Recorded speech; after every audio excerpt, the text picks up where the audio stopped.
नमस्कार प्रिय छात्रों, स्वागत है आपका अपनी ही YouTube channel supreme online classes पर। जैसा कि आपको दिखाई दे रहा है प्रश्न एग्जाम्पल नंबर 5 यानी उदाहरण 5 को हम लोग देखने वाले हैं। बोला गया है संख्याओं 4 पे पावर n पर विचार कीजिए जहां n एक प्राकृत संख्या है, यानी n जो है एक नेचुरल नंबर है।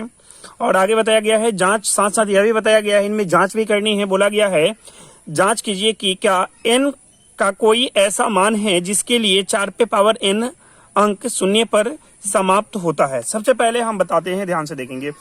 और इनमें n जो बोला गया है n एक प्राकृत संख्या यानी 4 पे पावर n जो है ये एक नेचुरल नंबर है। और नेचुरल नंबर शायद आपको पता होगा, जैसा कि मैं नेचुरल नंबर की परिभाषाएं लिख दिया हूं, देख सकते हैं आप स्क्रीन पे परिभाषाएं आपको दिखाई दे रहा है। नेचुरल नंबर यानी प्राकृत संख्या किसे कहते हैं। तो प्राकृत संख्या की यदि बात की जाए तो गिनती की संख्या को प्राकृत संख्या कहा जाता है। गिनती की संख्या को प्राकृत संख्या कहते हैं। जैसे 1, 2, 3, 4 आदि इस प्रकार से चलता जाएगा इन्फिनिटिव तक, यानी अनंत तक ये कहीं तक जा सकता है। तो n जो मानी जाएगी, n जो बोला गया है n 4 पे पावर n जो है वो क्या है, नेचुरल नंबर है। बात समझे, वो क्या है आपका नेचुरल नंबर है यानी प्राकृत संख्या है।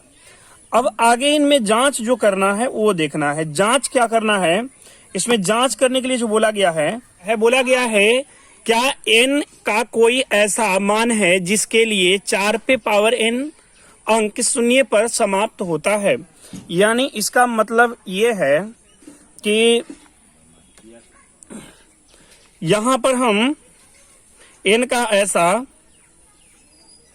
यहां से हम कोई भी मान रखें जो शून्य पर समाप्त हो। क्या चीज पर समाप्त हो, शून्य पर समाप्त हो। जैसे हम कोई संख्या ले रहे हैं, कुछ भी हम ले लें, जैसे 50, ये देख रहे हैं क्या है, शून्य पर समाप्त हो रहा है। या हम 10 ले लें, ये भी देख रहे हैं हम क्या चीज पे समाप्त हो रहा है, शून्य पे समाप्त हो रहा है। यानी इनका इकाई अंक क्या होना चाहिए, इकाई अंक क्या होनी चाहिए, शून्य पे समाप्त होनी चाहिए। या हम कुछ भी ले लें, जैसे 250, इनके इकाई अंक देख रहे हैं शून्य पे समाप्त हो रहा है। तो जितनी भी संख्याएं हैं जो शून्य पे समाप्त होती है वो 5 से डिवाइड हो जाता है, 5 से डिविजिबल है। ये भी 5 से डिविजिबल है। इसलिए अब हम इन्हें कुछ इस प्रकार से हल करेंगे। तो इसमें जांच करने के लिए यही बोला गया था, क्या n का कोई ऐसा मान है जिसके लिए 4 पे पावर n अंक शून्य पर समाप्त होता है, ये हमें बतानी है, जो शून्य पे समाप्त हो। तो चलिए आगे हम डिटेल में इनको समझते हैं और लिखेंगे कुछ इस प्रकार से। लिखेंगे यदि n के किसी मान के लिए संख्या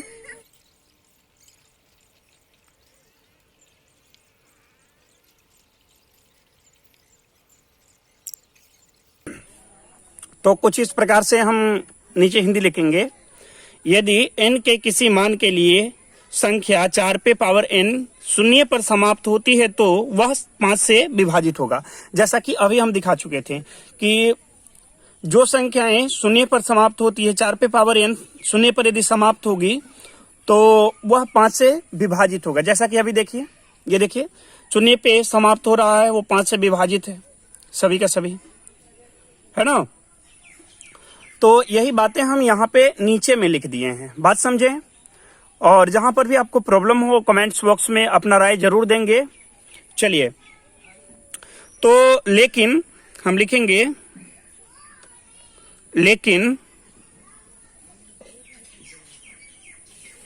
4 पे पावर n देख रहे हैं दिया गया है 4 पे पावर n। तो 4 पे पावर n को हम देखिए 4 को जो है अविभाज्य गुणनखंड करके लिखेंगे। यदि तो मैं आपको करके दिखा दे रहा हूं, ये देखेंगे 4 को यदि अविभाज्य गुणनखंड किया जाए तो 4 के अविभाज्य गुणनखंड करेंगे 2 से, तो क्या आ जाएगा 2 दूना 4, यानी इनके अभाज्य गुणनखंड की यदि संख्याओं की बात की जाए तो क्या निकला 2 गुना हम इनको 4 को हम लिख सकते हैं 2 गुना 2, ये लिख सकते हैं 4 को, ये लिख सकते हैं 4 को।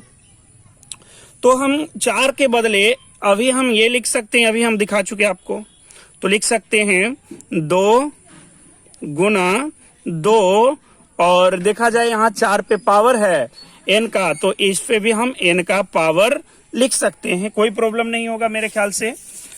और इसी प्रकार से हम इनको ये भी कह सकते हैं, देखिए 2 गुना 2 जो अभी हम लिखे हैं, यहाँ पे देखेंगे 2 गुना 2 जो लिखे हैं, तो हम 2 गुना 2 को हम ऐसे भी लिख सकते हैं ना, यदि 2 का पावर हम 2 कर दें तो क्या मानी जाएगी, ये 2 गुना 2 ही मानी जाएगी, यही ना कहा जाएगा जी। तो 2 पे पावर 2 क्या माना जाएगा, 2 गुना 2 ही माना जाएगा। इसलिए हम इनको लिख सकते हैं 2 पे पावर हम 2 कर लेंगे, और इस पे पावर n है तो हम n कर लेंगे। प्रॉब्लम हो जहां पर भी आप मुझे बता सकते हैं। इनको हम ऐसे लिख देंगे, ऐसे भी लिख सकते हैं 2 पे पावर 2 और इंटू n, ये भी पावर ही है इसलिए पावर के साथ ही रख देंगे।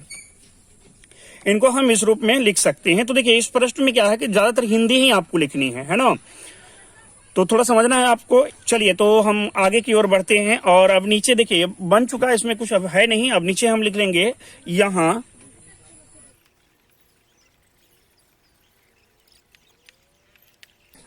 नीचे कुछ इस प्रकार से हिंदी लिखेंगे, यहां अभाज्य गुणनखंड केवल 2 ही रह सकता है। क्यों?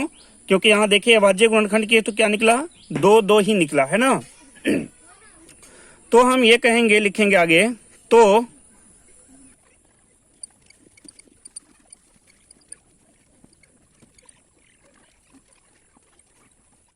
आगे लिखेंगे तो गणित की आधारभूत प्रमेय के अनुसार 4 पे पावर n के गुणनखंड में संख्या 2 के अतिरिक्त अन्य कोई गुणनखंड नहीं है। आप चाहे तो इतना हिंदी में भी चल सकता है, कोई दिक्कत नहीं है।